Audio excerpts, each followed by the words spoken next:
All right. How does this fit into this crisis that the whole country appears to be in right now, particularly around the president possibly being a crook and or a foreign agent and what we're going to do about it? This is where that goes. I mean, right, biggest of big picture here is the scandal surrounding the president, right, which is different than any other scandal any president has ever faced. The scandal, the absolutely unprecedented scandal surrounding this particular president boils down to two main things, right? Number one, Russia. When Russia interfered in our election to sway it in Donald Trump's direction, did Donald Trump and or his campaign conspire with Russia to help them do that? That's one part of it, absolutely unprecedented. The other part of it, separate and potentially unrelated, is whether scrutiny of this president, brought on by the Russia investigation or just by the normal scrutiny that comes with being president, is going to end up turning up business and financial dealings, including during the campaign, that could represent serious criminal liability for this president, for his campaign, even potentially for his family. Right? That's the two sides of the unprecedented nature of the scandal that surrounds this president. The Russia scandal and the worries about his business and financial scandal. And that brings us back to Barbara Underwood. So a month after she flipped Gene the Taxi King Friedman, securing his cooperation with prosecutors in exchange for lenience in the charges against him, which ultimately looks like it led to the conviction of Michael Cohen yesterday, or the guilty pleas from Michael Cohen yesterday.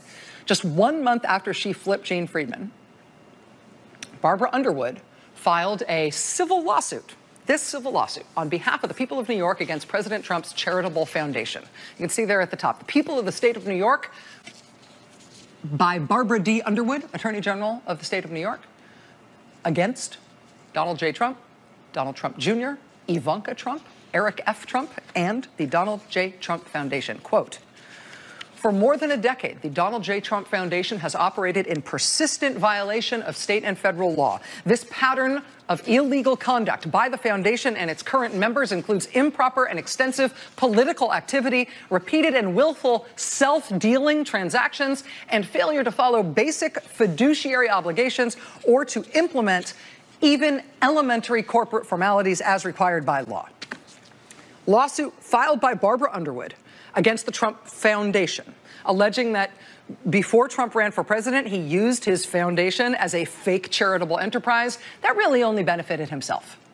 Once he started running for president, according to this lawsuit from Barbara Underwood, he basically converted his foundation into a fake charitable foundation that didn't just benefit himself anymore. Now it was a vehicle for making illegal campaign expenditures on behalf of his campaign for president. And when she filed that lawsuit in June, a lot of the allegations that she made against Trump's foundation were familiar, particularly to anybody who'd followed David Fahrenthold's Pulitzer Prize-winning reporting in the Washington Post, in which he had doggedly cataloged the not at all charity-like finances of Donald Trump's supposed foundation.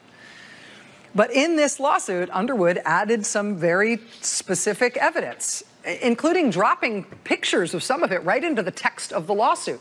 For example, she put in stuff like this handwritten note.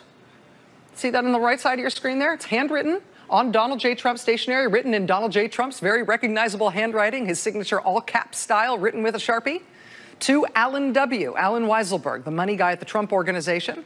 He apparently was listed as the treasurer of the Trump Foundation for a decade without even knowing he was listed as such until he got deposed by Barbara Underwood's investigators and they told him, and he was like, I'm what now? I'm the treasurer? I've been the treasurer for how long? Nobody told me. But there's this note in the middle of the lawsuit, Alan W., Donald J. Trump Foundation, $100,000 payment to Fisher House. And then in parentheses, it says, what for? Settlement of flag issue in Palm Beach. Okay, signed, D. Donald Trump's private club, Mar-a-Lago in Palm Beach, had been sued for violating local zoning restrictions having to do with its flagpole. When that lawsuit got settled, and Trump had to pay money to settle that lawsuit, Trump said, pay that out of the charity funds. That's not coming out of my pocket. You cannot use your charity for that. But Barbara Underwood caught him doing it. Barbara Underwood files this blistering lawsuit with lots of evidence, including this stuff just absolutely, like literally embedded in the text of the lawsuit. It's a civil lawsuit that she brings in New York State. But she forwards all this evidence that she gathered to the IRS for them to investigate as a potential criminal tax matter. She forwards it to the Federal Election Commission for them to investigate it as a potential set of criminal campaign finance violations. She CCs it to the Public Integrity Division at the U.S. Justice Department. And within New York State, the state tax department starts investigating that evidence as well, as laid out by Barbara Underwood, to see if, in addition to her civil lawsuit, there should also be a state criminal referral against the Trump Foundation and President Trump personally, and each of his 3 eldest children personally. And that is where the subpoena came from today for Michael Cohen.